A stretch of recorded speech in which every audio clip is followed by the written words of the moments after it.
오늘 첫 시작을 정말 고민을 많이 했는데 정말 딱 이 예화밖에 없더라고요. 오늘 설교의 이해를 위해서 제가 먼저 사례 한 가지를 말씀드리면서 오늘 설교를 시작하려고 합니다. 저 대학부 때 제 한 후배 이야기입니다. 이 후배가 남자친구하고 이제 교제를 했는데 무려 7년을 교제했습니다. 되게 오래 했죠. 7년 교제 안 해보셔서 모르시겠지만 20살에 7년 교제하면 거의 3분의 1을 그 친구와 같이 보낸 거예요. 그죠? 네, 엄청난 거죠? 네, 7년을 사귀었는데 깨졌어요. 네, 아쉽게 깨졌습니다. 그래서 제가 7년 사귀고 깨졌으면 되게 슬퍼하겠다. 정말 이 마음이 만신창이겠다 싶어서 한번 위로하려고 불렀습니다. 그래서 저는 이제 다 죽어갈 줄 알았는데 그냥 시큰둥해요. 시큰둥하고 정말 아무렇지 않더라고요. 그래서 저는 처음에 사람이 너무 큰 충격을 받으면 어떻게 돼요?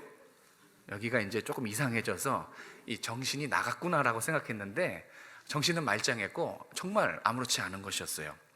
그래서 제가 물어봤어요. 야, 너 7년 사귀고 헤어졌는데 괜찮냐? 그랬더니 정말 괜찮대요. 그래서 제가 야, 너 참 대단하다. 참 너 어떻게 그럴 수가 있냐? 그때 그 친구도 그 후배도 슬퍼하지 않는 자기 자신도 놀랐대요. 자기 자신도 아무렇지 않아서 자기 자신도 자기한테 스스로 놀랬대요. 그리고 나서 그 뒤에 한 이 친구의 이야기가 오랫도록 제 어떤 머릿속에 이렇게 생각이 남게 했습니다. 이 친구가 자기가 정말 쓰러져 죽을 줄 알았는데 의외로 담담하고 아무렇지 않아서 자기가 그 남자친구하고 7년 동안 뭐 했나를 한번 쭉 이제 되돌아봤대요. 그래서 뭘 했나 생각해 보니까 만나면 뭐 합니까? 보통 연인들 밥 먹죠. 맛집 찾아다니고 그거 한 거예요. 또 밥 먹고 나서 뭐 합니까? 차 마시고 그거 한 거죠. 그리고 또 때로는 기분도 내야 되니까 뭐 영화도 봤겠죠. 그리고 더 기분 내고 싶을 땐 어디로 놀러 가요, 그죠? 에버랜드 이런 데 갑니다. 놀이공원도 가고 또 산책도 같이 하고 또 생일이 되면 선물도 주고받고 또 쇼핑도 하고 그랬대요. 근데 이제 그게 다였대요. 자기가 7년 동안 그 남자친구랑 뭘 했나 봤더니 이런 것들을 한 거예요. 물론 연인들이 이런 것들을 많이 합니다. 그런데 굳이 이런 문화생활은 연인이 아니어도 일반인들과 할 수 있는 거예요. 그죠? 특별한 것이 아니에요. 그러면서 이 친구가 후회한 게 뭐냐면 7년을 사귀었는데 그 남자친구를 잘 모르겠다는 거예요. 네, 그게 후회가 되는 부분이었대요. 함께 한 시간은 몇 년? 7년. 그런데 서로를 알아간 시간은 7일. 다른 거예요. 우리가 만남은 문화생활을 공유하는 게 아니지 않습니까? 예, 함께 시간을 했지만 이게 지금 사랑을 한 걸로 보입니까? 아니면 사랑을 한 것 같지 않습니까? 여기 어디에 서로를 알아가는 그런 게 없지 않습니까? 그냥 문화생활을 공유한 겁니다. 그 친구도 후회한 게 그거예요. 우리는 문화생활만 공유해서 그런지 서로를 알아가지 못했다고. 저는 이게 사랑일까? 물음표가 찍히는 것이죠. 그래서 사랑의 정의를 찾아보니까 사랑은요, 시간과 활동을 함께 공유하는 게 아니더라고요. 그죠? 참된 사랑은 그런 활동, 만남, 이거를 통해서 서로 깊이 알아가는 거. 이게 사랑의 본질이라고 합니다. 이걸 놓치면 안 돼요. 하나님과의 관계도 똑같아요. 연인과의 관계처럼, 이 친구의 관계처럼 하나님과의 관계도 똑같아요. 우리가 지금 매주일마다 이제 예배를 드리고 있습니다. 이렇게 앉아 계시네요. 그죠? 예배를 드리고 또 여러분 다 헌금 가지고 오셨죠? 헌금도 드리고 그리고 기도도 하고 성경도 보고 또 어떤 분들은 열심히 하루 종일 봉사를 합니다. 10년, 20년 그렇게 열심히 신앙생활을 할 수 있어요. 그런데 정작 하나님이 누군지 모를 수 있어요. 그게 참 큰 문제예요. 신앙생활은 신앙 행위와 신앙 생활은 다릅니다. 그러니까 여러분이 지금 이렇게 예배를 드리고 헌금을 드리고 시간을 드리고 이런 신앙의 행동의 목적, 신앙 생활의 목적도 하나님과 사귀는 거예요. 하나님을 알아가는 거예요. 그러니까 적어도 여러분이 이 자리에서 하나님을 알기 위한 마음이 있어야 한다는 것이죠. 여러분은 하나님을 알기 위해 예배드리고 어떤 신앙생활의 여러 가지 활동들을 하고 계십니까? 아니면 거기에 마음이 빠진 채 그냥 몸만, 신앙의 행위만 습관적으로 돌아가고 계십니까? 오늘 말씀의 질문은 이거예요. 오늘 이 말씀이 우리에게 그냥 알고 있지만 중요한 사실 한 가지를, 깜빡깜빡하고 있는 중요한 사실 한 가지를 건드려 주는 거예요. 지금 여러분이 몸만 있느냐, 아니면 마음도 여기에 있는가? 정말 하나님을 사랑하십니까? 라고 물어보면 예라고 하시겠죠. 근데 의외로 일부 예배 때 제가 정말 하나님 사랑하십니까? 하고 이제 예, 크게 대답할 걸 기대했는데 자신감이 없으셨어요. 아마 이 말씀의 의미를 깨달았던 것 같아요. 여러분에게도 묻고 싶지만 이번에는 질문을 좀 바꿔서 물어보겠습니다. 분명히 하나님 사랑하십니까? 하면 예라고 대답하실 것 같아서 이렇게 한번 바꿔볼게요. 똑같은 의미예요. 근데 질문에 좀 길어요. 자, 여러분 묻겠습니다. 주일이 지나면 다음 주일이 기다려지십니까? 네. 자, 이제 예배가 곧 끝나는데 예배가 끝나면 또 예배 드리고 싶은 마음이 있으십니까? 찬송가 5절 불러도 마음 괜찮습니까?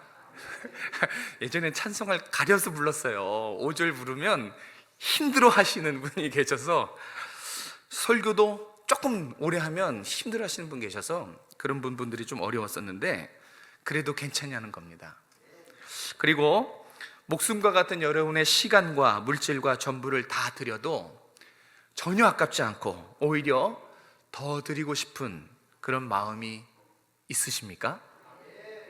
제 이 질문은 사랑하십니까? 라는 것과 똑같은 거예요. 그냥 풀어서 쓴 거지. 그런데 와닿는 그런 체감은 좀 다르죠. 사랑하면 어때요? 보고 싶죠. 그죠? 그래서 연인들 사이에서 닭살 멘트가 그 앞에서 보고 있는데 또 보고 싶다고 하는 거잖아요. 그죠? 근데 그게 정말 사랑하는 사람들이 갖는 마음이에요. 헤어지기 싫어서 어떻게 합니까? 그래서 결혼하는 거예요. 함께 살려고. 그죠? 그게 사랑하는 사람들이 응당 갖는 마음이죠. 시간도 줘도 안 아깝고 물질을 줘도 안 아깝고 나의 삶과 모든 걸 다 줘도 이상하게 아깝지가 않아요. 그게 사랑이죠. 거기에 하나님을 올려놓고 한번 생각해 보세요. 예배가 다 마쳤는데 월요일부터 기다려지는 거예요. 주일이. 그럼 그거 사랑하는 거예요. 하나님. 말씀을 들었는데 돌아서서 또 말씀이 생각나는 거예요. 그래서 삶에서 성경을 묵상하는 거죠. 그건 정말 사랑하는 겁니다. 하나님 앞에 드리는 걸 아까워하지 않고 오히려 더 드리고 싶은 마음이 있는 거. 아마 여러분들도 예수님 처음 만났을 때 그 마음이 있었을 거예요. 그게 사랑입니다. 만약에 여러분이 이런 마음을 갖고 있다면 여러분 정말 진지하게 주님을 사랑하고 계시는 것입니다. 하나님은 여러분과 이런 사랑의 관계를 원하세요. 그래서 주일날 다 불러 모은 거예요. 보이진 않지만 계시는 하나님이 여러분을 사랑해서 만나고 싶어서 부른 겁니다. 하나님 여러분과 진지한 사랑의 나눔, 대화를 원하세요. 이 사랑의 관계를 위해서 하나님이 원하시는 것이 있습니다. 오늘 본문에 두 가지가 나타나 있는데 하나님이 원하시는 것, 그것을 한번 살펴보도록 하겠습니다. 첫 번째, 우리 1절과 2절입니다. 1절, 2절 읽겠습니다. 시작. 오라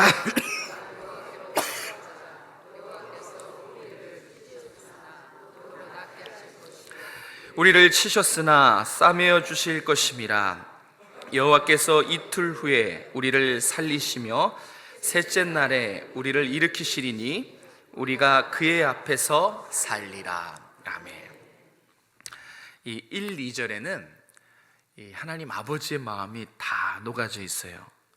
이거를 압축해서 딱 두 문장으로 만나면 제발 돌아와라, 제발 돌아와라, 관계를 회복하자, 이 두 마디예요.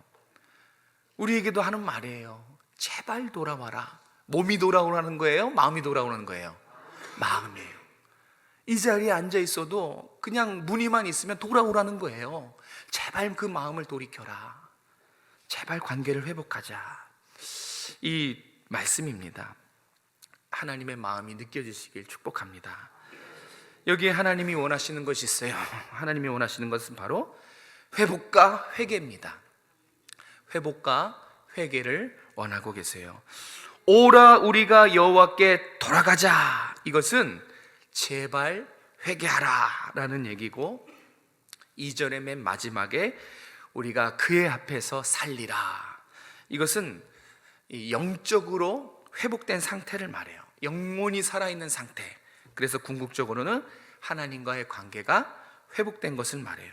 그래서 회개해라, 나랑 관계를 회복하자, 그렇게 말씀하고 있는 것입니다. 자, 이스라엘 백성들이 어떤 상태길래 제발 좀 돌아와라, 제발 나랑 관계를 회복하자, 하나님께서 이렇게 말씀하고 계실까요? 반대로 생각하면 되죠. 지금 제정신이 아니라는 거예요. 지금 저 멀리 떠나 있다는 겁니다. 몸뚱아리는 여기 와 있지만 마음은 저 멀리 떠나 있는 상태, 몸과 마음이 분리된 그런 상태입니다. 지금 이스라엘 백성들은 아주 심각한 영적인 병에 걸려 있다는 것입니다. 아주 심각한 병에 걸렸어요. 저도 한번 걸려봤고요. 아마 여기 있는 분들 대부분 이스라엘이 지금 겪고 있는 이 심각한 병에 한두 번쯤은 걸리셨고, 아마 지금 이 순간에도 걸리고 계신 분이 계실 겁니다. 걸려 있는 분이 계실 거예요. 이 병은 정말 치료가 거의 불가능합니다. 아주 치명적이죠.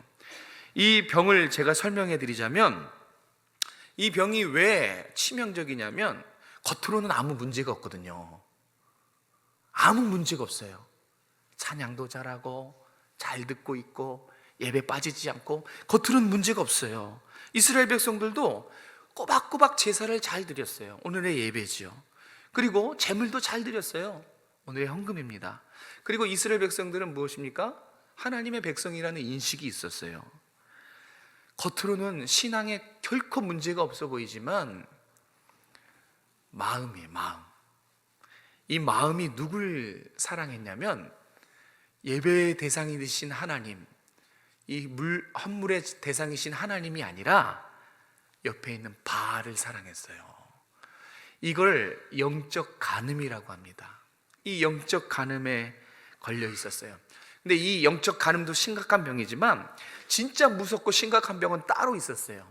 이스라엘 백성들이 걸린 아주 치명적이고 아주 무서운 불치에 가까운 병, 궁금하십니까? 그게 뭐냐면, 제가 뜸을 많이 들였죠. 빨리 얘기해야 되는데 죄송해요. 영적 무감각입니다. 영적 무감각. 하도 많이 들어서 이제 무감각 하시죠? 영적 무감각. 대단한, 이게 아주 심각하고 치명적인 병이에요. 이 영적 무감각이 왜 무섭냐면, 저는 이제 개념이 없다라는 이제 그런 분들이 계시죠. 정말 무서워합니다. 싫어하는 게 아니고 무서워해요. 개념이 없는 분의 특징은 모른다는 걸 몰라요. 그게 답답하죠. 대화가 안 되는 거예요. 왜냐하면 무엇을 모르고 있는지 모르기 때문에 그렇습니다. 그러면 답답합니다. 여기를 몇 번 그냥 터지고 맙니다. 그죠? 그런데 이 영적 무감각한 병, 이것도 똑같아요. 자기가 환자라는 걸 몰라요. 자기가 잘못되고 있다는 걸 몰라요. 그래서 우리가 죄지란 말 아니에요? 죄짓고 마음이 찔리고 불편하고 죄책감 들리면 그나마 나은 거예요. 내가 뭘 잘못했는지는 알잖아. 찔림이 있고. 그건 영적 무감각은 아니에요. 소망이 아직 있어요. 회개할 수 있어요. 깨달음이 있죠. 그런데 영적 무감각에 딱 걸리면 죄를 죄로 보지 않습니다. 죄를 아무리 지어도 죄인지를 모르는 병, 그게 영적 무감각이에요. 저도 걸려봤고요, 여러분들도 한두 번은 걸려보셨을 거예요. 여기에 걸리면 아무리 하나님의 말씀이 하라 해도 안 하고요, 하나님 말씀이 그거 하지 마 해도 그거 합니다. 왜요? 분별력이 없어요. 뭐가 하나님의 뜻인지, 뭐가 하나님이 원하시는지, 뭐가 하나님이 원하시지 않는지를 구별할 수가 없어요. 그래서 뭐가 뭔지도 모르고 죄를 짓고 살아가요. 어떠한 감각이 없어요. 어떠한 인식과 마음의 찔림과 죄책감, 이런 게 전혀 없는 상태. 그럼 딱 떠오르는 상태가 하나 있어요. 죽은 상태죠, 뭐. 영원히 무감각해져 버린, 죽어 있는 상태. 자, 죽어 있는 모습 보세요. 거기 어떤 생명력도 느껴지지 않아요. 잘못을 하면 반성하는 것도 없고 그냥 고요합니다. 숨은 쉬지만 아무런 움직임이 없지요. 그게 바로 영적인 무감각입니다. 영적으로 죽어 있는 상태. 여러분의 자녀가 이 병에 걸렸으면 여러분 어떻겠습니까? 여러분의 자녀가 교회는 오는데 하나님을 몰라요. 감각도 없고 죄인지도 모르고 전혀 죄책감도 없고 인식이 없다고 생각해 보십시오. 여러분의 사랑하는 자녀라면 어떻겠습니까? 그냥 제가 참 큰일 났구나, 그냥 이렇게 앉아서 깨닫기만 하십니까? 어떻게 하시겠어요? 가만히 못 있죠. 그죠? 원상복귀 시키려고, 치료하려고 정말 수단과 방법을 다 가리지 않을 것입니다. 하나님도 그러셨어요.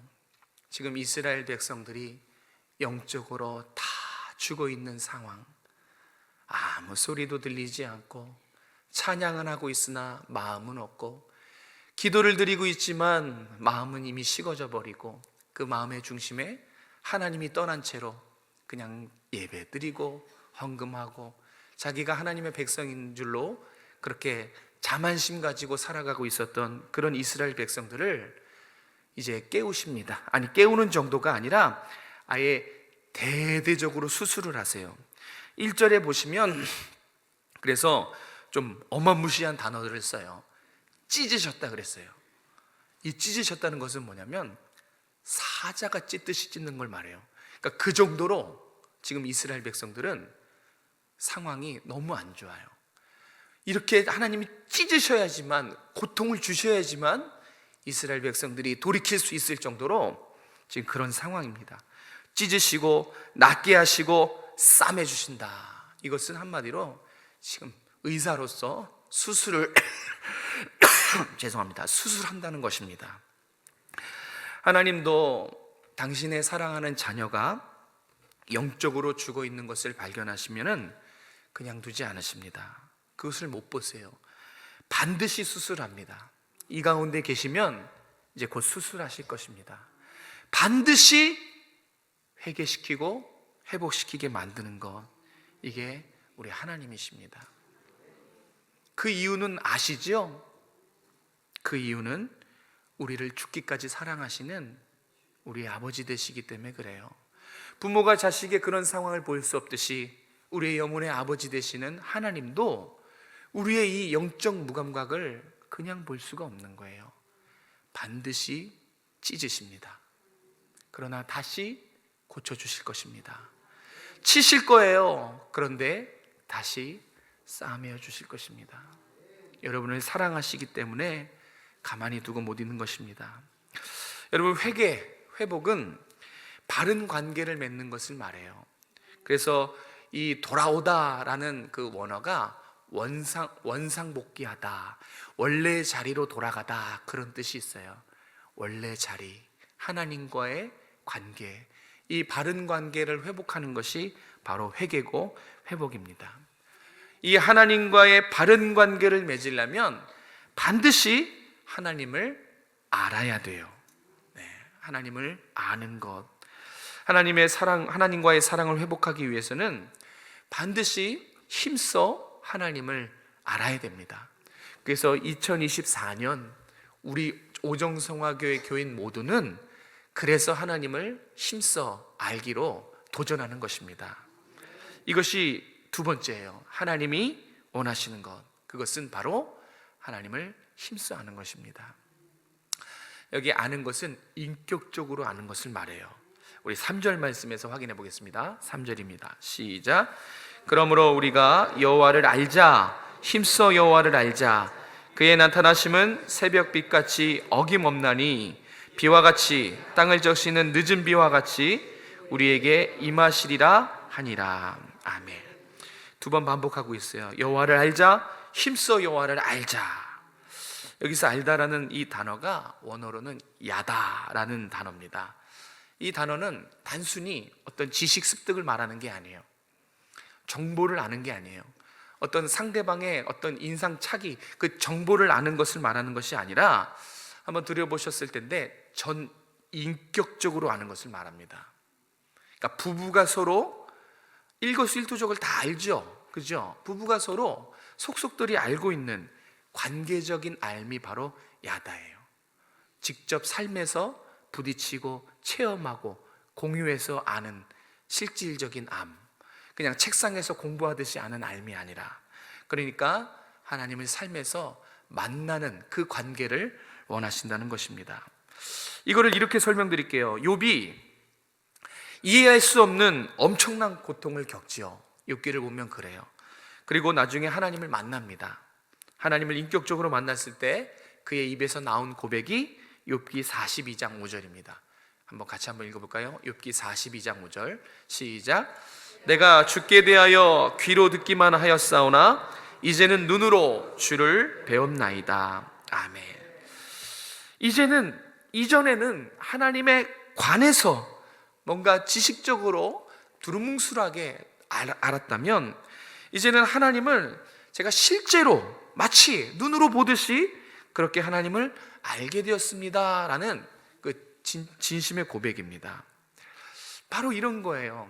이전에는 여러분 100번 듣는 것보다 한 번 보는 게 낫죠, 그죠? 그러면 100번 보는 것보다 한 번 하는 게 낫거든요, 행동. 마찬가지로 하나님에 대해서 듣고 아는 관계였었는데 고난을 통해서 그 고난 가운데 하나님의 살아계심을 직접 눈으로 보고 체험하니까 이제는 하나님이 내 앞에 실제십니다. 눈으로 보듯이 인격적으로 주님과 관계하는 관계입니다. 이렇게 고백하고 있는 것입니다. 여러분은 저를 아십니까? 저를 알기도 하고 또 잘 모르기도 합니다. 저에 대해서는 알겠죠, 그죠? 저에 대해서 잘생겼고, 비웃을지 우시는 분 나중에 남으세요. 네. 그리고 안경을 썼고, 그다음에 목이 지금 안 좋고, 또 운동을 안 해서 살이 찌고 있고, 이거는 저에 관해서, 저에 대해서 아는 거지 저를 아는 건 아니에요. 몇 명 안 되실 거예요. 제가 무슨 생각을 갖고 있고 무엇에 관심이 있고 어떤 고민이 있는지 그것을 모르시잖아요, 그죠? 그래서 그런 것을 속속들이 다 아는 관계가 바로 눈으로 보듯이 야다예요. 서로 실질적으로 아는 것. 저는 여러분이 주님과 귀로 듣는 관계가 아니라 눈으로 보는 욥처럼 그런 관계가 되셨으면 좋겠어요. 여러분, 하나님 잘 알고 계십니까? 어느 정도 알고 계십니까? 여러분을 향한 사랑을 알고 계세요? 그리고 그 사랑이 진심이고 얼마나 크고 변함없는지도 아십니까? 그러면 정말 주님을 아는 것입니다. 하나님, 우리가 살아계신 하나님을 실제로 눈으로 보듯이 그렇게 관계하고 싶으세요.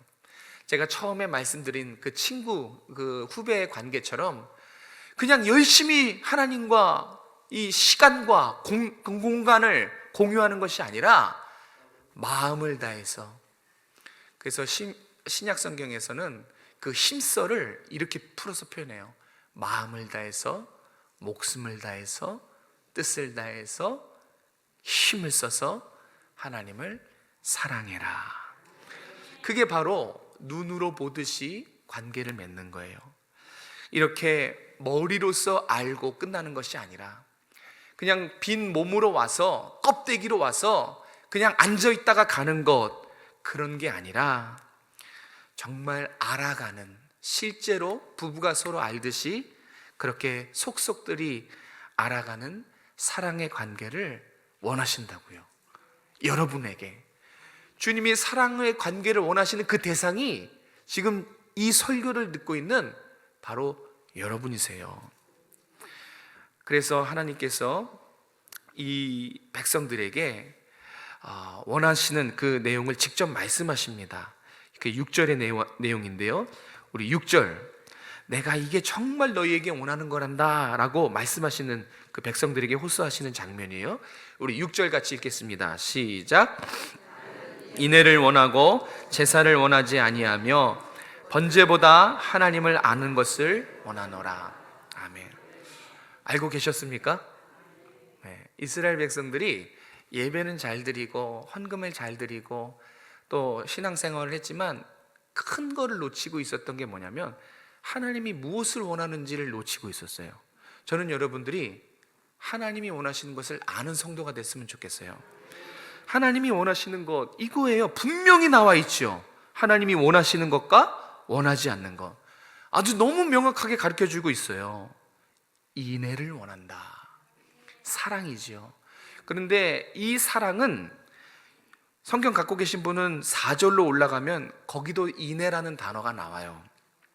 4절에도 인애가 나오는데 거기에 그 인애는 구름 같다, 이슬 같다 그랬죠. 무슨 뜻이에요?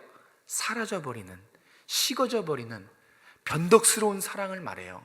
지금 이스라엘 백성들이 하나님 앞에 한다고 하는 사랑은 그런 사랑이에요. 식어져 버리는, 변덕스러운. 그런데 6절에 와서의 이 인애는 하나님이 보여주신 사랑입니다. 변함이 없는 사랑이에요.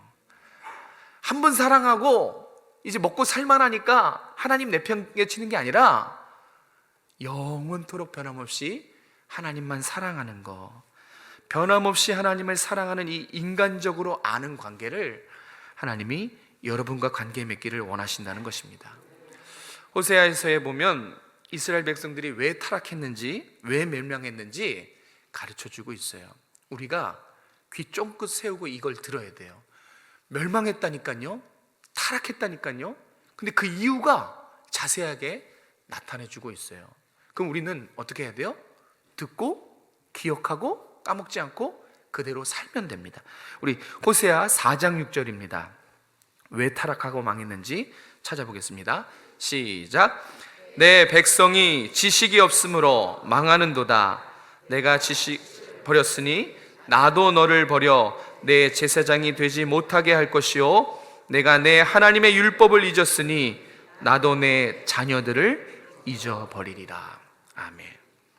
왜 망했어요? 지식이 없으므로. 왜 타락했습니까? 지식이 없으므로. 그런데 저는 이 말씀이 참 두려운 게, 지금 말하고 있는 건 부모 세대예요. 부모 세대들에게 너가 지식을 버렸으니 나도 널 버릴 거야. 근데 거기서 끝나지 않아요. 부모 세대가 말씀을 버리고 하나님을 멀리하고 하나님에 관한 지식을 버리면 맨 마지막에 뭐라 그러면, 내 하나님의 율법을 너희가 잊었으니 나도 너희의 자녀들을 잊어버리리라. 우리에서 끝나지 않아요. 하나님이 잊어버리겠다고 하십니다. 그러니까 이스라엘 백성들이 타락하고 멸망한 이유는 하나님을 아는 지식이 없었기 때문에, 그래서 타락하고 멸망했어요. 왜 어떻게 이렇게 됐을까? 먹고 살만하거든요. 여로보암 2세 때입니다. 북이스라엘이 그 멸망하기 전까지 가장 부강했던, 그리고 가장 번성했던 시기가 지금 이 호세아 시기예요. 먹고 살만했습니다. 풍요롭고 편리했지요. 편안했어요. 우리 시대와 똑같아요. 고난과 어려움이 없어요. 여러분들, 우리 신앙의 어르신들 이야기를 들어보면 죽겠다 죽겠다 얘기거든요. 힘들었다 힘들었다 얘기거든요. 그런데 그 고난 중에서 하나님 경외를 배웠어요. 그래서 그 고난의 신앙이 있습니다.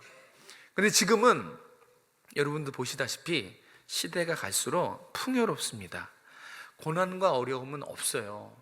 옛날에 못 먹어서 힘들고 사실 그런 건 지금 없죠. 오히려 남아서 버리고 많이 먹어서 힘드는 그런 시기죠. 고난과 어려움이 없었어요. 그러면서 하나님을 향한 마음이 이제 식어지기 시작했습니다.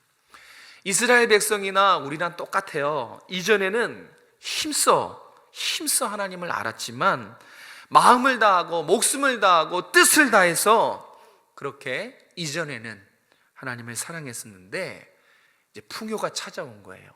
고난이 사라진 겁니다. 그래서 이전처럼 똑같이 예배를 드리고 이렇게 이 자리에 앉아 있고 하나님 앞에 무엇을 드리고 있고 교회에 빠지지 않고 또 열심히 봉사를 다하지만 중요한 건 마음이 공허해요. 하나님이 보시는 것은 정말 네가 나를 사랑하느냐, 그 사랑의 마음이에요. 근데 우리는 이 자리에 앉아 있는 것으로 하나님을 사랑한다고 착각하지요. 그런데 우리는 우리 마음에 한번 돌아보셔야 돼요. 여러분의 마음에 그 사랑의 대상이 하나님인지 아니면 세상인지. 우리 왕자에, 여러분이 이 자리에 앉아 있지만 여러분의 마음의 왕자에 돈이 있으면 여러분 돈 사랑하는 겁니다. 이 자리에 앉아 있지만 자신이라는 그 신을 사랑하면 우리는 이 자리에 앉아 있지만 자신을 사랑하는 것이고, 이 자리에 앉아 있는 것으로 되는 게 아니라 여러분의 마음을 돌이켜야 돼요. 여러분의 마음이 세상 쾌락과 즐거움에 있다면 여러분들은 이미 아주 치명적인 영적 무감각에 걸리신 겁니다. 심각하고 치명적인 이미 영적 무감각에 걸리신 거예요. 왜냐하면 여러분들이 걸렸다는 사실을 모르잖아요. 걸린 거예요. 내가 걸렸다는 사실을 몰라요. 그래서 영적 무감각이 정말 무섭습니다. 하나님의 말씀이 귀에 쩌렁쩌렁하게 너 걸렸어 라고 말하고 있어도 여기까지 와닿지 않습니다. 본인은 몰라요. 내가 걸렸음에도 걸리지 않은 걸로 알고 있죠. 여러분 조심하십시오. 영적 무감각, 그리고 거기에 걸리셨다면 빠져나오시길 바랍니다. 말씀을 정리합니다. 오늘 이야기를 듣고 다시 한번 질문을 던집니다. 여러분은 무엇에 힘쓰고 계십니까? 여러분이 힘쓰고 계시는 게 있을 거예요. 관심을 드리고 또 시간을 투자하고 사랑하고, 그 힘쓰는 거거든요. 여러분이 힘쓰는 게 무엇인지 그 대상이 하나님이십니까? 아니면 세상에 있는 것입니까? 오늘 말씀이 여러분에게 살펴보라는 중요한 질문입니다. 내가 무엇에 힘쓰고 있는가? 근데 한 가지 참고로 여러분, 하나님을 아는 이 싸움은요, 단순히 알고 모르고가 아니에요. 지식을 습득하냐 하지 못하냐 그런 차원이 아닙니다. 여러분의 영혼이, 여러분의 자녀의 영혼이 죽느냐 사느냐의 문제예요. 그것을 신약 성경에 잘 드러냈죠. 우리 마지막으로 요한복음 17장 3절을 같이 한번 읽겠습니다. 요한복음 17장 3절 시작. 영생은 곧 유일하신 참 하나님과 그가 보내신 자 예수 그리스도를 아는 것이니이다. 아멘. 믿으시죠? 하나님을 아는 건, 그리스도를 아는 게 뭐랑 연결되어 있어요? 영생입니다. 단순히 하나님을 알아서 이 땅에서 좀 편하고 잘 먹고 세상 사람들보다 기쁘고 그런 게 아니에요. 더 나아가서 저와 여러분과 여러분의 자녀들의 영혼이 영원히 사느냐 영원히 죽느냐, 그런 문제라는 것입니다. 우리가 2024년 힘써 여호를 알자 표로 시작했습니다. 이 표가 그냥 좋은 문구로 그냥 끝나지 않았으면 좋겠어요. 정말 올 한 해 좀 힘써 보세요. 다른 무엇보다 하나님을 아는데 좀 힘써 보시기 원합니다. 그래서 두 가지만 저랑 약속해요. 여러분, 이 두 가지만 열심히 하시면 돼요. 하나는 개인 경건 생활입니다. 네. 하나님을 힘써 아는 거 다른 거 아니에요. 여러분이 경건 생활에 힘쓰는 거예요. 여러분이 여러분의 경건에 힘쓰면 자동적으로 하나님을 눈으로 보듯이 알게 되는 것입니다. 또 하나가 있어요. 그것은 뭐냐면 목장 모임이에요. 목장 모임에 적극적으로 참여해 주셨으면 좋겠어요. 우리 표에도 나타났죠? 실천사항 두 번째 한번 읽어볼까요? 시작. 목장 적극적으로 참여하자. 그냥 적어놓은 게 아니에요. 힘써 아는 좋은 방법이기 때문에요.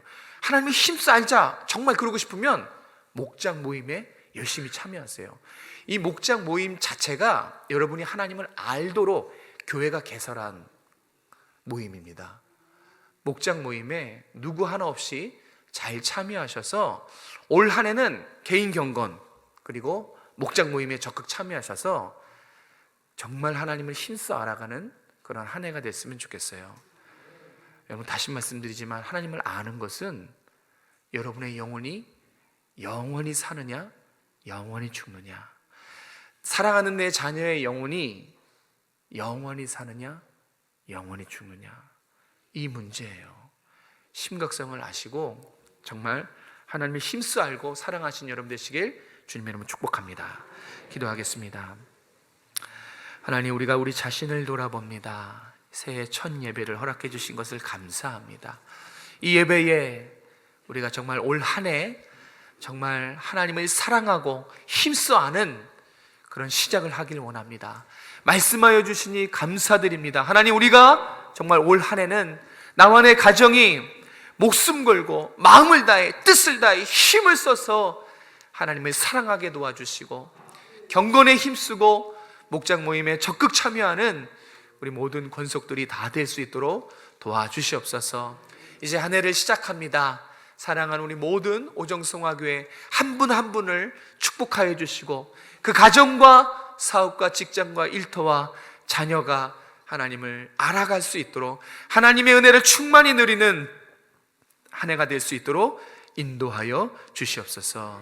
늘 우리의 삶에 동행하시고 힘을 주시며 능력을 베푸시며 세상 속에서 넉넉히 이기며 살아가게 하실 거룩하신 예수님의 이름으로 감사하며 기도드렸습니다. 아멘.